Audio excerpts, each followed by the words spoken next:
శుభోదయం ప్రియమైన సహోదరి సహోదరులారా. ఈరోజు బైబిల్ వాక్యముగా ఇర్మియా గ్రంథము 46వ అధ్యాయము 16వ వచనము. ఆయన అనేకులను తొట్టిల్లు జేయుచున్నాడు, వారొకని మీద ఒకరు కూలుచు, లెండి క్రూరమైన ఖడ్గమును తప్పించుకొందుము, రండి మన స్వజనముల యొద్దకు, మన జన్మభూమికి వెలుదుము రండి అని వారు చెప్పుకొందురు.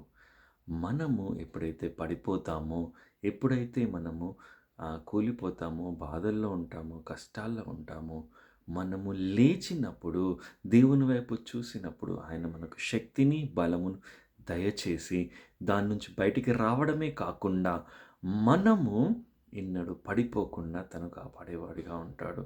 అపవాది అనేక తంత్రముల ద్వారా మనల్ని పడేయాలనుకుంటాడు, కానీ దేవుడు లేవనెత్తి నడిపించేవాడిగా ఉన్నాడు. ఆయన వైపు మనం తిరిగి చూద్దాం.